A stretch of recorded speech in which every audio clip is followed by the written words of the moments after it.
Pessoal, a paz do Senhor, estamos aqui mais uma vez para estarmos estudando mais uma lição. Desta vez a lição de número 8, estaremos falando sobre o bom pastor e os pastores infiéis. Estaremos então nesta lição fechando o assunto, haja vista que o profeta Ezequiel já tinha falado sobre os falsos pastores, né, os falsos profetas, e também sobre a liderança. Agora, ele estará falando sobre os falsos pastores, os pastores infiéis, no capítulo 34 do livro. Então, nós estaremos trabalhando sobre essa visão, né? O que é um pastor, sobre o ministério pastoral, e vamos entender um pouquinho qual o conteúdo que essa profecia traz nos dias de Ezequiel e também a sua aplicação em nossos dias. Estamos então aqui iniciando, você está no canal Estudos da EBD com o professor Marcelo Gomes, seja muito bem-vindo, e a partir de agora estaremos então entrando no processo do estudo desta lição. Que Deus possa abençoar você e que você possa estar conosco até o final. Então, o nosso texto áureo diz assim: eu sou o bom pastor, o bom pastor dá vida pelas ovelhas. João capítulo 10, versículo 11. A verdade prática diz: as escrituras revelam Deus como pastor do seu povo, mas isso se aplica também aos líderes eclesiásticos. Deus dá bons pastores ao seu povo e também remove os maus. Então nós vamos ver aqui o que vai ser tratado aqui é exatamente a questão aqueles pastores, né, que deveriam estar orientando o povo a não pecar, que estavam orientando o povo a não cair na idolatria, e eles eram os principais a incentivar o povo, ou seja, e eles não preocupavam com o efeito daquela doutrina que eles ensinavam. Aquelas doutrinas traziam consequência para o povo de Israel, que era, no caso, como nós temos estudado, o próprio cativeiro, né? Então os pastores deveriam ser aqueles que estivessem orientando o povo a não estar caindo na idolatria e no pecado. Eles são aqueles que cuidam do povo, mas não era o que estava acontecendo. Eles estavam sem compromisso com a verdade. Então a nossa leitura, a nossa verdade prática vai mostrar que a Escritura revela a Deus como nosso bom pastor, né? E Jesus, na nossa leitura, no nosso textuário, mostra ele o bom pastor, e nesse texto ele fala que o bom pastor é aquele que dá a vida pelas ovelhas. Mais à frente nós estaremos estudando algumas características baseado nessa passagem de João, algumas características de Jesus como nosso bom pastor e como nosso maior exemplo. A nossa introdução: Ezequiel já havia desmascarado os pecados dos líderes de Israel, mas voltou ao tema nesse capítulo de uma maneira mais abrangente, pois aqui engloba toda a liderança: profetas, sacerdotes, reis, príncipes e príncipes do povo. Pois a palavra pastor no Antigo Testamento significa aquele que apacenta.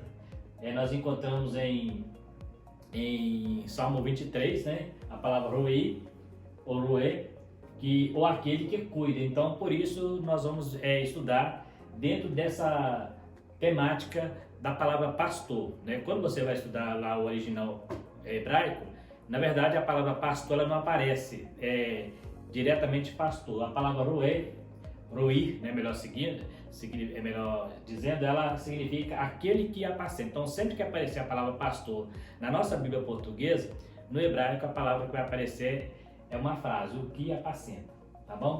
Estamos então entrando agora no tópico da lição. Vou falar sobre o rebanho. Algumas partes nós copiamos da lição porque está muito bem explicado, então a gente vai só estar dando uma lida para não perder o foco, né, do conteúdo da lição.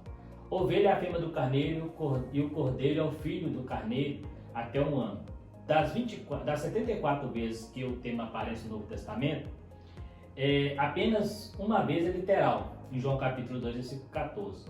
É um animal dócil e símbolo de sacrifício e redenção. A natureza da ovelha e sua relação com o ser humano resulta em diversas figuras que ilustram o relacionamento entre Deus e o seu povo.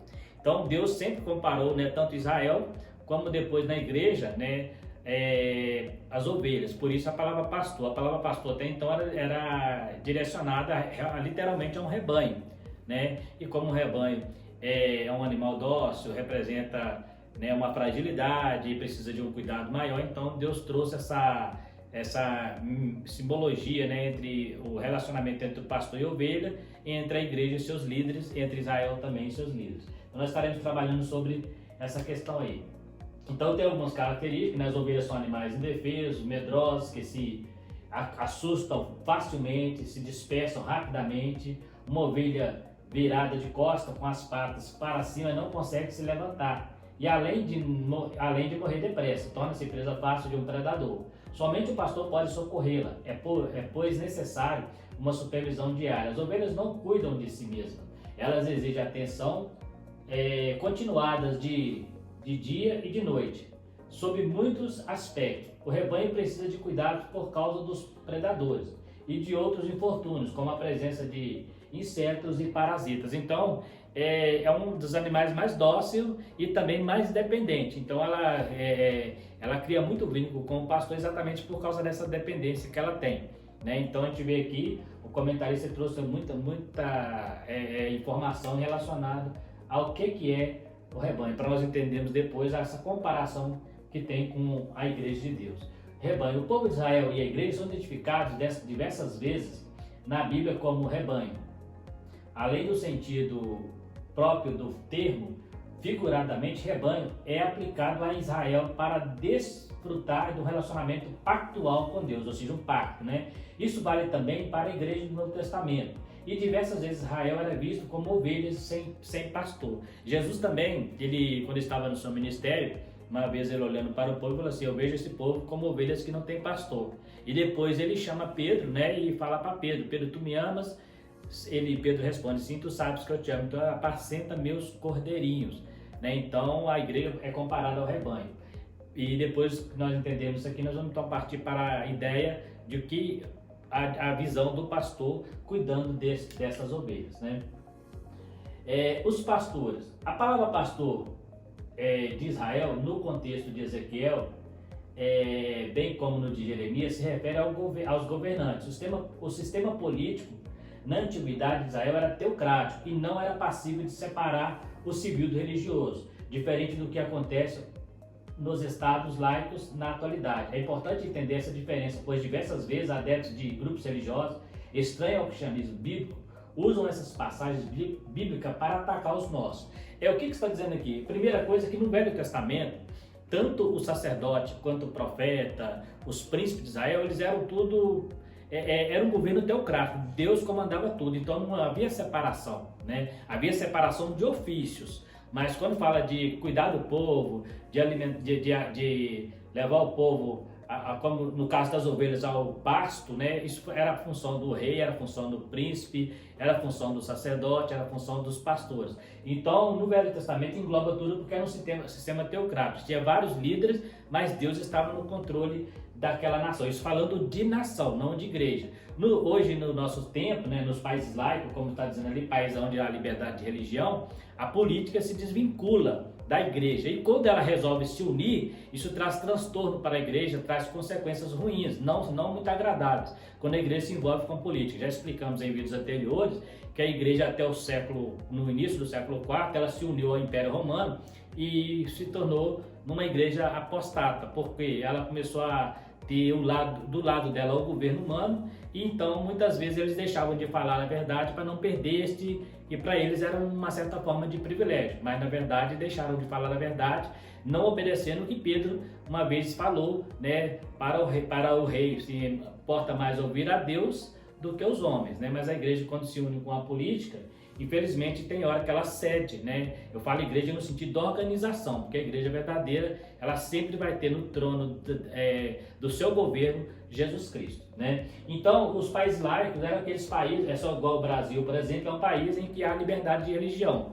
Então, o Estado não pode interferir na igreja e nem a igreja interferir no Estado. Quando isso acontece, há quebra de princípios cristãos. A igreja é totalmente fora, né? Nós vemos aí muitas pessoas preocupadas com o que vai acontecer, com o governo que vai assumir, o que pode acontecer, como se a igreja estivesse abaixo dessas coisas. A igreja está acima.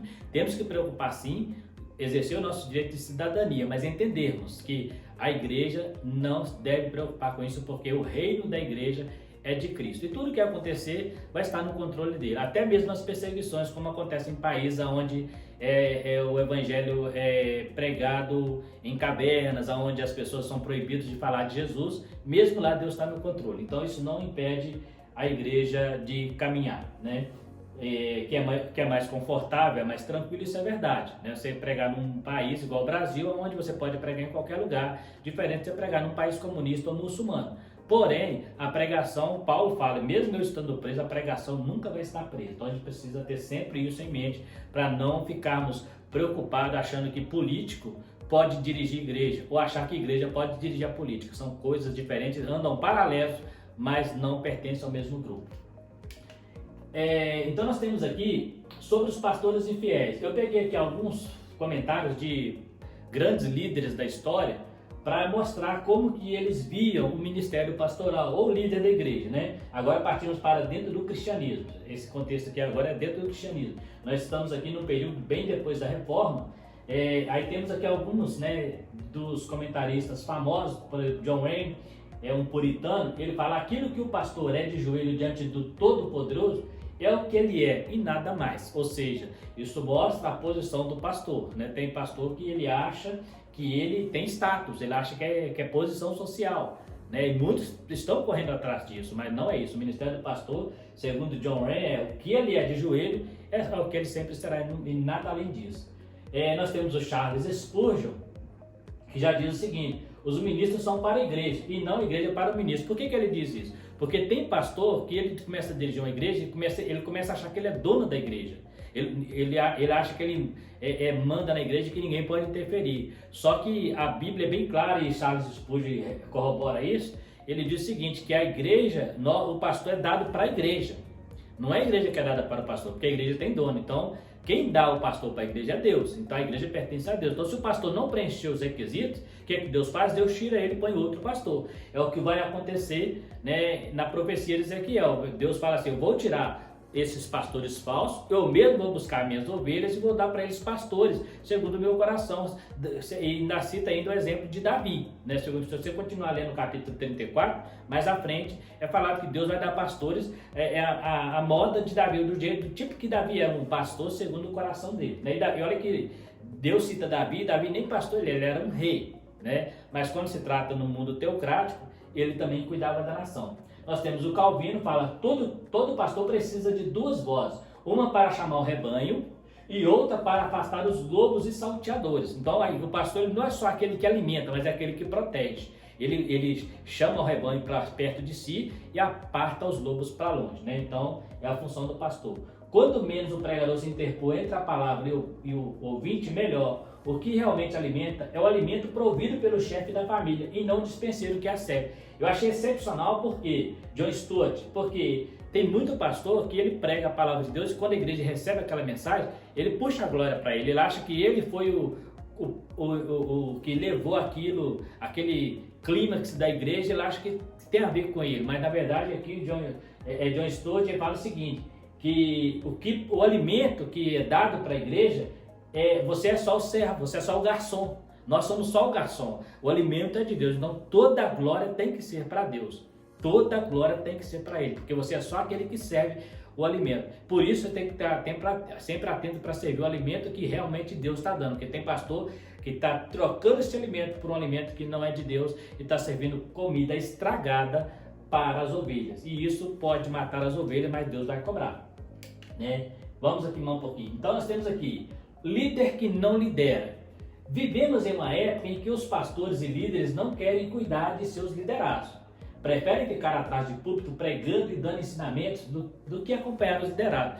Nós temos muito isso, né? Eu já presenciei muitos pastores que ele acha que ele ficar atrás do púlpito pregando, dando doutrina e exortando, isso é cuidar. Quando ele sabe que a ovelha está desviada ou está fraquejada, ele fala: vamos orar, vamos fazer isso, mas não vai atrás, não tem disposição de ir, né? Às vezes manda alguém e não fica preocupado com o resultado. Ele acha que ele está ensinando atrás do púlpito, estando pregando, ele já está fazendo o papel dele. E na verdade esse não é um dos melhores momentos do ministério pastoral, mas não é o melhor momento para ganhar a alma. Porque é confortável estar no púlpito, atrás do púlpito pregando, e principalmente dentro de uma igreja. O mais difícil é quando você tem que ir até a ovelha e fazer como o pastor das 100 ovelhas, trazê-la no ombro e curar suas feridas. E às vezes é algo que demanda tempo, demanda dinheiro, demanda sacrifício, e às vezes muitos não querem, estão procurando. Eu vi um dia desse um pastor falando que ninguém quer abrir igreja no deserto, igual João Batista, que a multidão ia ter ele, quer abrir uma igreja de frente para outra. Hoje as igrejas estão, infelizmente, estão assim, estão procurando os grandes centros, as ruas principais, e às vezes tem uma do lado da outra, né? E muitos cantos que estão precisando de igreja, mas eles querem. Hoje eu vejo igreja como se fosse uma arapuca, né? A pessoa vê a porta aberta, entra ali e cai no laço e ali fica preso, né? Infelizmente tem gente partindo para esse caminho aí, mas não sou contra isso, mas estou dizendo que muitos de nós, quando vamos abrir uma congregação, ninguém quer abrir uma congregação na favela, ninguém quer abrir uma congregação num lugar onde a pobreza impera, é um lugar ermo, né? Por quê? Porque é mais fácil eu esperar as ovelhas vindo do que eu ter que ir até elas, né? O ministério do pastor é tríplice. O pastor é escolhido para estar diante de Deus, é escolhido para cuidar do povo e privilegiado por alcançar a confiança de Deus. Então olha que coisa interessante. Quando eu falo pastor aqui, nós estamos falando daquele que cuida de pessoas. Então, você é escolhido para estar diante de Deus, né? Então, diante de Deus você tem tudo que você precisa para cuidar do rebanho. Então é diante dele, né? Através da oração, do jejum, da palavra e do trabalho. Também é escolhido para cuidar do povo. Então foi Deus que te escolheu, não é você que escolhe, eu quero cuidar. É Deus que vai lá e te escolhe e te chama, né? E aí ele te coloca diante do rebanho para cuidar. Então a escolha é de Deus. E o segundo é privilegiado por alcançar a confiança, ou seja, o privilégio é que Deus colocou na nossa mão um trabalho de confiança, um trabalho de cuidar da coisa melhor que ele tem no planeta, que é a sua igreja, né? Então, nós estamos cuidando das meninas dos olhos de Deus, por isso precisamos cuidar com muita dedicação, com muita maestria e entendermos que temos que dar o melhor de nós, porque é o rebanho do Senhor, é a coisa mais preciosa do Senhor nessa terra. Então, quando você está indo numa igreja, pense assim, olhe para a igreja dessa maneira, porque a gente vê muitos pastores hoje com muita arrogância, achando que a igreja é qualquer coisa, né? Maltratando pessoas em cima de púlpitos, jogando indireta através de pregações. Isso é perigoso, porque é a igreja do Senhor, né? É a noiva de Cristo. O ministério polivalente de Ezequiel. Fiz aqui uma montagem aqui para a gente entender sobre aquela profecia lá de Ezequiel que está na nossa leitura em classe. Aparece lá 5 tipos de ovelhas, né? A ovelha fraca, a ovelha doente, a ovelha quebrada e a ovelha perdida. Se você ler o texto lá, você vai encontrar 5 tipos de ovelha. Aí a gente fez aqui uma adaptação, né, trazendo para nossos dias.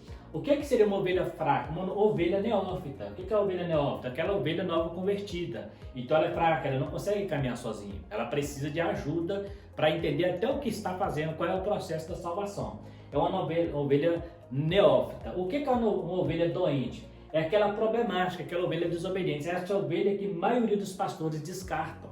Infelizmente, quando você encontra um crente que ele é problemático, que ele é desobediente, o pastor, depois de uma tentativa ou outra, larga para lá, sabe? Não vou me preocupar. É a salvação individual, se ele quiser, ele corre atrás. E ele não tem paciência de estar insistindo com aquela pessoa, porque é uma ovelha doente, problemática, e ela dá muito transtorno, mais do que a fraca, porque ela traz muito, ela desgasta muito, é muito desgastante o ministério quando se trata dessa ovelha, mas nós precisamos cuidar dela também. A ovelha quebrada é aquela ferida entre o rebanho. Que ovelha é essa? É aquela ovelha que ela se machucou por causa de outras ovelhas, talvez, andando no meio do rebanho. Ela se machucou, então ela está quebrada, ela precisa ser cuidada, né? Quantas vezes dentro da igreja o pastor tem que resolver problema entre uma pessoa e outra, e o pastor tem que ser democrático, né? Ele não pode tomar partido, ele precisa ouvir os dois lados da história, tentar resolver para não perder nenhum nem outro. Nem o que está certo, nem o que está errado ele pode perder. Então é muito interessante. A ovelha desgarrada é aquela desviada que saiu da igreja. Nós voltamos na parábola das 100 ovelhas. Está longe, né? Então precisa do pastor buscá-la. E a terceira é a ovelha perdida. Que ovelha perdida? É aquela que está dentro da igreja, mas ela está perdida, é uma ovelha sem direção. O pastor precisa entender isso. Ele precisa estar olhando para aquela ovelha e falar assim: eu preciso ajudar essa ovelha a se achar dentro da igreja. Como a dracma que estava perdida dentro de casa, né? A mulher teve que varrer a casa. Às vezes precisa dar uma varrida na vida da pessoa, dar orientação. E tudo isso aqui tem que ser regado com amor. Tem que ser regado com amor e compaixão pelas almas. Jesus sempre trabalhou com a palavra compaixão. Não adianta eu tentar fazer isso aqui para depois falar que eu tenho um ministério brilhante e querer me gabar disso, porque isso aqui é o trabalho do pastor. Se eu não conseguir fazer isso aqui, eu estou na função errada, eu tenho que procurar outra coisa para fazer. E a gente encontra hoje muitos pastores que não têm essa condição de fazer isso, né? Ele prefere delegar, né? O que é delegar? Ô irmão, vai lá e faz isso para mim. Vai lá e faz. É lógico, ele não vai ter, talvez ele não vai ter tempo de estar cuidando de todas, mas a prioridade é do pastor. Se ele tiver 100 ovelhas, é o que ele consegue cuidar. Se for 200 ovelhas e falar, não dou conta de 200, arruma outro pastor, mas tem que cuidar daquelas ali. Porque as que estão na mão dele tem que ser entregue ao dono da fazenda quando ele voltar para conferir as suas ovelhas. Nós vamos ver, inclusive, um caso semelhante com Jacó, né? Eu vou comentar aqui que Jacó e Labão em relação às ovelhas dele. Características de um pastor, né? Quais são as características de um pastor? Primeiro, o pastor, né, ele pode entrar legalmente no aprisco, ele tem liberdade, ele tem autoridade, né? Dentro da lei de Deus, ele está autorizado a entrar, se for para corrigir, se for para redarguir, né? Se for para, ele pode entrar dentro do aprisco, ele é o que tem autorização para isso.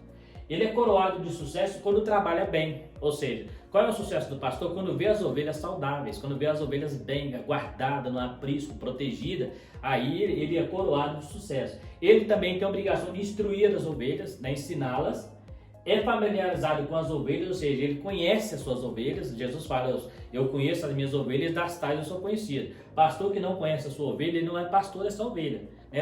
Certa vez um pastor numa igreja foi cumprimentar um pastor numa grande igreja, e conversando, né, eles estavam numa livraria, e eu falei assim, pastor, eu gosto tanto de ouvir o senhor e tal. E o pastor falou com ele assim, vai lá na minha igreja, seu pastor, eu sou membro da sua igreja há 10 anos. E ele não conhecia aquela ovelha. Então essa pessoa, ele não é pastor dessa ovelha, porque o pastor conhece as suas ovelhas. Ele pode ter delegado por sua mega igreja a outros pastores, mas diretamente ele não é o pastor dessa ovelha. O pastor é aquele que está próximo, é aquele que conhece todos, e a Bíblia diz que ele chama elas todas pelo nome, né?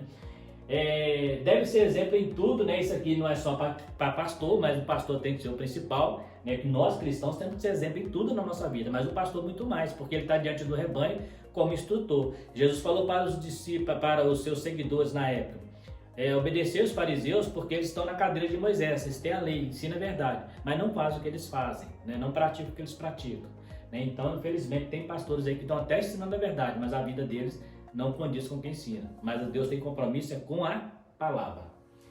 É inteiramente devotado às ovelhas.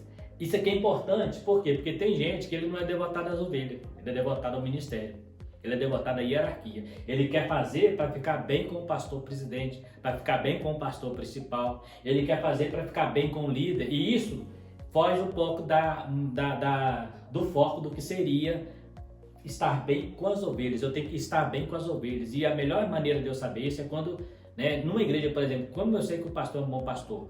Quando a igreja sabe que ele é um bom pastor. Quando eu converso com o irmão da igreja, com os irmãos da igreja, e é unânimes em dizer ele é um bom pastor. Um ou outro sempre vai estar desgostoso, porque isso é normal em qualquer segmento, mas na maioria a minha reputação diante da igreja é mais importante do que a minha reputação na hierarquia que está acima de mim. Jesus falou assim, quem diz os filhos dos homens que eu sou? Ele foi comparado só a profetas, né?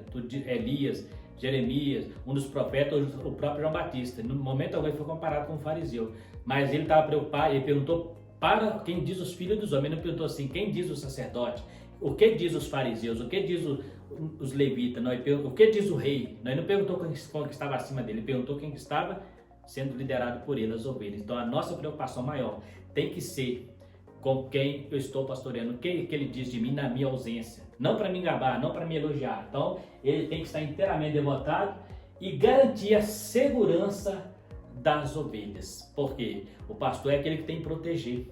Pastor que joga a ovelha fora porque não gosta da opinião dele, porque não concorda com ele, esse pastor tem que rever conceitos. Eu conheço pastores que a pessoa não concorda com ele, é uma pessoa problemática, voltamos lá atrás, e aí o que ele faz? Ele prefere descartar. Já fiz o que tinha que fazer. E às vezes uma ovelha demanda muito tempo para você conseguir convencer ele a levar lá ao caminho, né? E tudo isso aqui com muita humildade. Todo ministério pastoral tem que ser regado com humildade, com amor, com mansidão.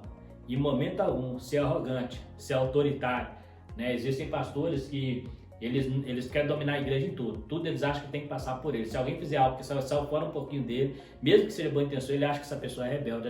Às vezes as pessoas fez até sem maldade, né? Mas tem pastor que pensa assim, né? Estamos aqui generalizando, porque senão alguém pode dizer assim, mas qual pastor?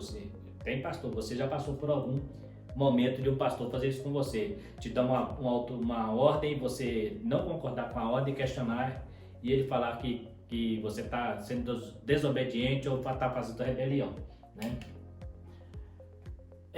4 tipos de pastores, nós temos do mesmo texto, 4 tipos de pastor. O primeiro é os que verdadeiros são chamados pastores, né? Que eles, na verdade, eles nem aparecem no texto, porque era o desejo de Deus que eles fossem os bons pastores. Mas aparece lá os pastores que apacentam a si mesmo. Eles olham para eles mesmos, eles não apacentam as ovelhas, apacentam a si mesmo, porque eles veem a ovelha como um porto seguro para eles, né? Ah, não, as ovelhas vão cuidar de mim, né? Tem pastor que pensa assim, que a igreja tem que cuidar dele. Não, é ao contrário, ele que cuida da igreja. Quem cuida dele é Deus, a igreja, ele cuida da igreja. Então tem pastor que acha que a igreja tem que pôr tapete vermelho para ele. Na verdade é ao contrário, ele tem que pôr tapete vermelho para a igreja, porque ele é só o garçom, ele só observa o alimento é de Deus. E as ovelhas são de Deus, né? O dono das ovelhas você põe tapete para ele, mas o pastor não, né? Isso não tira o mérito de unção, de graça, de galardão do pastor, não. Muito pelo contrário. Se ele conseguir enxergar isso, o galardão dele será muito grande no céu, porque fez aquilo que Deus o chamou para fazer.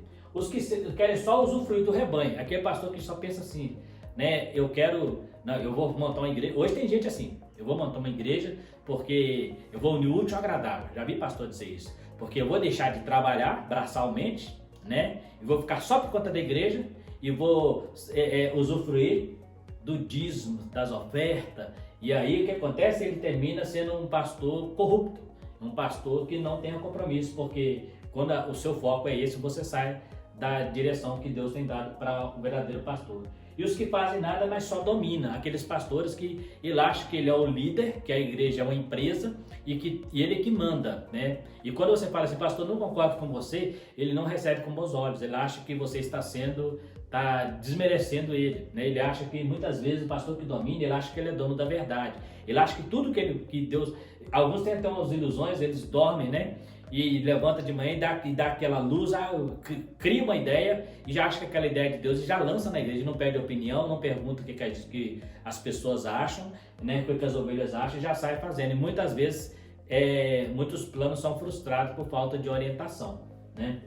Então, pelo menos esses pastores são os tipos de pastores que nós encontramos. E tem aquele pastor verdadeiro, aquele que entende qual é o propósito de estar diante das ovelhas, né? É um grande privilégio, mas também será um grande sacrifício. Pastor e suas ovelhas. O ministério de um pastor não pode ser medido pela quantidade de ovelhas que tem, mas sim pela qualidade das mesmas. É melhor ter um rebanho pequeno, bem alimentado e saudável, do que ter um grande rebanho mal alimentado e doente. O pastor precisa entender que as ovelhas não lhe pertencem, ele só cuida. Terá que prestar conta do rebanho ao verdadeiro dono. Jacó justifica isso a Labão. Jacó ele fala o seguinte, quando ele foge de Labão, lá em Gênesis, ele fala assim, você lembra que eu nunca te apresentei ovelha quebrada, ovelha desgarrada, ovelha sumida, eu te pagava todas, porque ele sabia que ele tinha que prestar um rebanho perfeito para Labão. Perdão. Então, a gente vê aqui que o pastor, ele precisa, né, hoje igreja, né, existe conversa entre pastores, eu já vi pastor falar assim, você é pastor de qual igreja? Qual o tamanho da sua igreja? Que relevância tem isso? Que relevância tem se eu saber qual o tamanho que eu estou dirigindo? Seja uma igreja com 10 membros, com 100 membros, com 1000 membros, qual relevância tem? A relevância tem é se pôr um rebanho bem alimentado e saudável.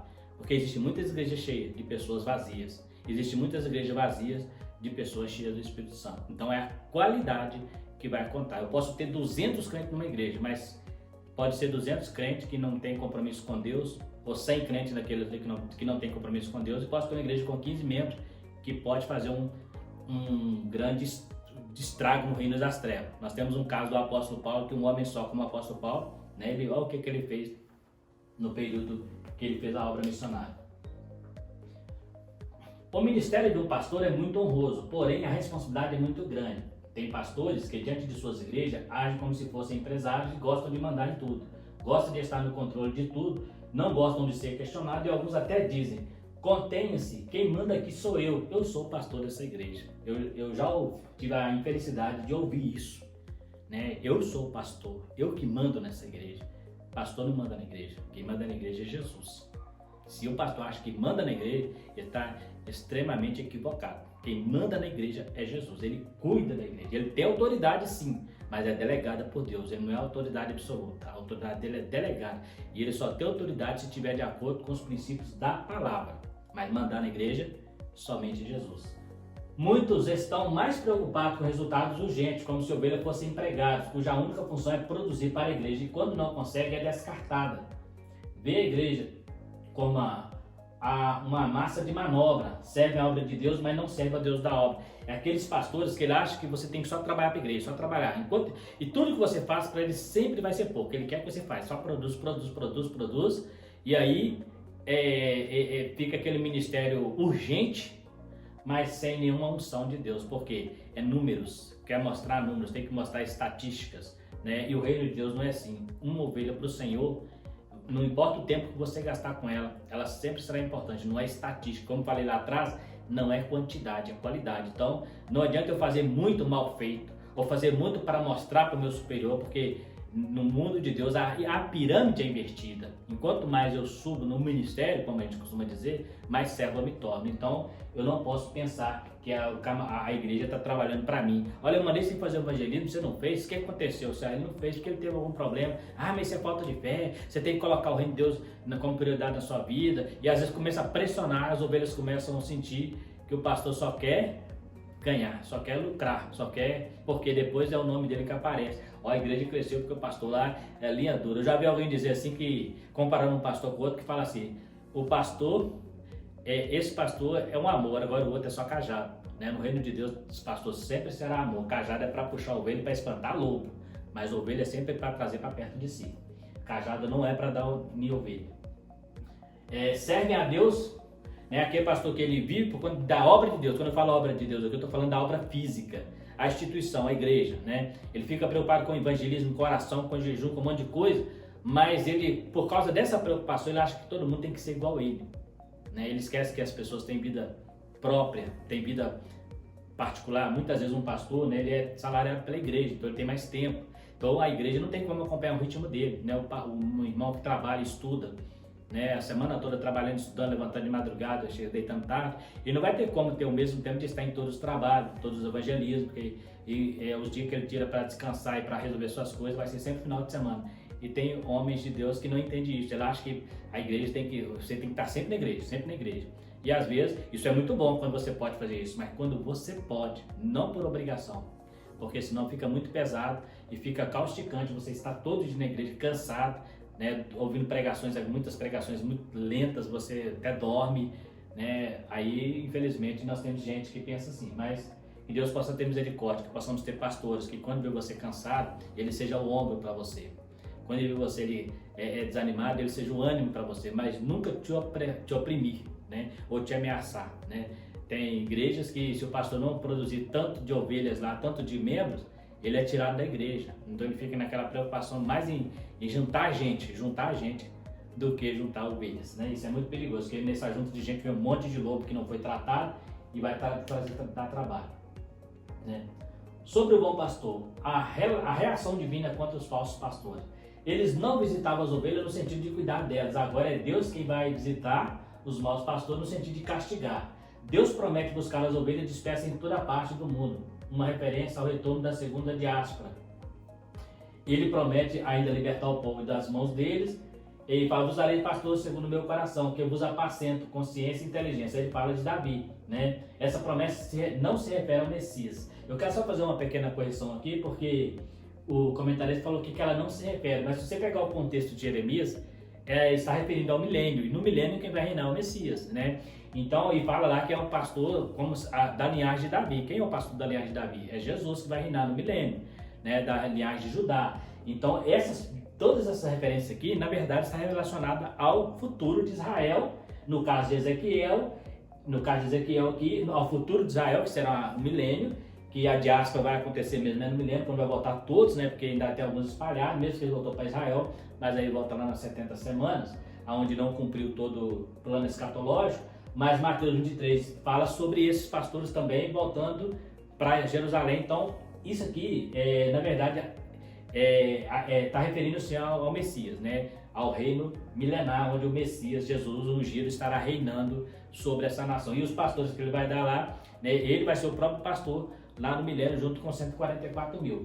Então, só fazendo essa correção aqui, que ele falou assim, que essa promessa não se refere ao Messias, mas pode se aplicar aos atuais pastores da igreja. Na verdade, ela se refere sim, tá? Vamos só para ficar claro aí que ela se refere. Pode ser aplicado sim aos pastores hoje, mas ela se refere ao Messias. Jesus, o bom pastor. João 10. Eu coloquei aqui algumas características, agora já no Novo Testamento, né? Semelhante àquelas que nós olhamos um pouco atrás. Olha para você ver, já no Novo Testamento. Ele entra pela porta, no versículo 2, do capítulo 10 de João. O porteiro abre porque ele conhece o pastor. Quando o pastor chega, ele sabe que é o pastor, né? Vai adiante das ovelhas. Interessante que a ovelha é o único rebanho que o pastor vai na frente. Todo rebanho, né, gado, precisa de 1 ou 2 ou 3 cowboy ali para, né, vaqueiro, melhor dizendo, para estar conduzindo. Mas a ovelha não, ela vai na frente, ele vai na frente e as ovelhas o seguem porque conhece a sua voz. Então, ele vai diante das ovelhas porque ele conhece o caminho, né? O pastor, ele conhece o caminho, por isso que ele vai diante das ovelhas. As ovelhas o seguem porque as ovelhas, o pastor não vai cair no aprisco, não vai cair em buracos. As ovelhas conhecem a voz, então quando o pastor chama, a ovelha conhece, se conhecendo no sentido de entender o que o pastor está dizendo, né? A mensagem que o pastor está dizendo. É ele que tem o alimento, ele leva a igreja aos pastos verdejantes, né? Igual ao Salmo 23. Dá a vida pelas ovelhas, essa é a parte mais pesada de um pastor, que Davi encarou um leão e um urso para defender uma ovelha, né? Conhece e é conhecido pelas ovelhas, ou seja, esse pastor aqui, que Jesus falou em João 10, ele conhece as ovelhas, todas, né? E é conhecido delas. Então, quando alguém fala do pastor, as ovelhas sabem quem é ele, porque ele conhece elas, mas elas também o conhecem. Então, imagina quando o pastor fala assim, eu não sabia que fulano era pastor. Eu não conheço, a ovelha tal, eu não conheço a ovelha. Então, existe um problema aí, porque o relacionamento de um pastor com ovelha, ambos conhecem, né? Então, estamos aí já chegamos à conclusão. Assim como existem lobos vestidos de ovelhas, também existem falsos pastores que não se identificam com o sumo pastor em nada. A esse Jesus chama de ladrões. Na lição aprendemos que o acerto de conta virá sobre os falsos pastores. Então, no João 10, Jesus fala que esse pastor que não se identifica com as ovelhas, ele chama de ladrões, de salteadores, que entram pela janela, né? E essas ovelhas não ouvem, as ovelhas na verdade têm medo dele. Por quê? Porque ele entra para roubar, ele entra para usufruir daquele rebanho. O pastor não, ele entra para alimentar. Então, quando ele chega, a ovelha sabe, chegou o alimento, chegou o pastor. Quando esse pastor chega, a ovelha sabe, chegou a proteção. Quando esse pastor chega, a ovelha sabe, opa, chegou aquele que nos ama, aquele que nos carrega nas costas se for preciso. Então a igreja precisa ver isso no pastor. Agora, quando a igreja vê no pastor, chegou o cara arrogante, chegou o cara que acha que é o dono da verdade, chegou o cara que acha que prega melhor que todo mundo, o cara que acha que manda em tudo. O pastor tem que tomar cuidado, porque se bater de frente com ele, ele é cajado, né? Isso aí não é uma visão legal para um pastor. O pastor tem que ser aquela pessoa amável, aquela pessoa que todo mundo gosta de estar perto dele. Na verdade, isso vale para crente, né? Cristão, ele precisa ser agradável, precisa ser simpático com as pessoas para conseguir levar o evangelho. O que agradava Jesus à multidão, a multidão agradava em Jesus, é exatamente o fato dele chegar diante deles, não como homem santo e justo, perfeito, mas como qualquer deles, né? Até se misturava no meio deles. Então isso agradava, porque o pessoal não estava acostumado a ver Jesus no meio de ver fariseu, sacerdote, junto com leproso, junto com cego, junto com aleijado, junto com mulheres, com prostitutas, né? Eles afastavam dessa gente. Jesus estava no meio deles. Por quê? Porque Jesus sabia que era ali que ele precisava estar para ganhar aquelas vidas. Então que nós possamos ter isso em nossa mente, estarmos sempre cuidando. Quando falamos de pastor, não quer dizer só aquele que tem uma credencial. Se você cuida de uma vida, cuida de alguma pessoa, neste momento você é o pastor dessa pessoa. E essa pessoa vai depender de você até começar a andar sozinho. Então, pastor é aquele que cuida de alguém. Que nós possamos ter isso em nossa mente para estar sempre trabalhando e entendendo que as ovelhas é do Senhor. Então, cada vez que você cuidar de uma ovelha, chegar no céu, o seu galardão será grande diante do Senhor. Que Deus possa te abençoar. Muito obrigado. E estaremos agora, estamos terminando aqui nossa lição.